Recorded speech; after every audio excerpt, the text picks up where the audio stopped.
Hi friends, welcome back to my channel দুষ্টু Mishtu lifestyle. তো তোমরা সবাই কেমন আছো? আমি তো খুব ভালো আছি। আর এদিকে সরস্বতী পুজো মানেই কিন্তু গোটা সেদ্ধ।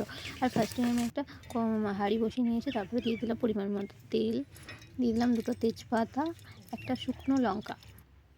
এরপর একটা পাত্রে আমি নিয়ে নিয়েছি জল, স্বাদ মতো লবণ, আর নিয়ে নিচ্ছি হলুদ। তো আমি এখানে মশলা নিয়েছি আদা বাটা, জিরে বাটা এবং লঙ্কা বাটা। তো এটা আমি এই যে জলটা আছে তার সাথে মিশিয়ে নিচ্ছি।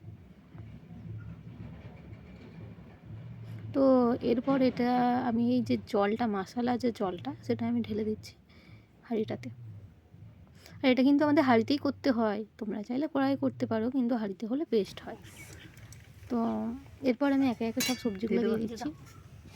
ফার্স্টে দিয়ে দিচ্ছি বেগুন। এখানে আমরা 5টা বেগুন দিয়েছি, তোমরা চাইলে 7টা কিংবা 9টা কিংবা 11টা দিতে পারো। ওকে,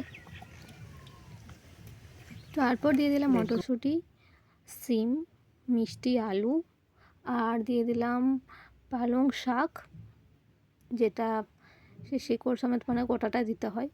তো আর দিয়ে দিলাম লাল শাক এরকম। আর যেটা আমি ওভারনাইট ভিজিয়ে রেখেছিলাম যে কলাইটা, রুমা কলাই, সঙ্গে ছিল পাঁচমিশালি কলাই, আর সেটাও দিয়ে দিচ্ছি। আর সঙ্গে দিয়ে দিলাম সজনে ফুলের যে ডালটা, সেটাও দিয়ে দিলাম। এটা কিন্তু গোটাই দিতে হয়। তো আমার দেওয়া হয়ে গেছে। এবারে এটাকে আমি খুব ভালো করে ঢাকনা দিয়ে ঢেকে রাখবো। চলো তোমাদেরকে দেখায় কেমন ফুটছে, কতটা সিদ্ধ হয়েছে।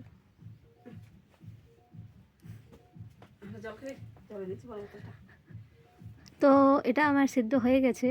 তো আমি নামিয়ে নিয়েছি। তো এটা হচ্ছে তার ফাইনাল লুক। তো রেডি হয়ে গেছে আমাদের গোটা সিদ্ধ।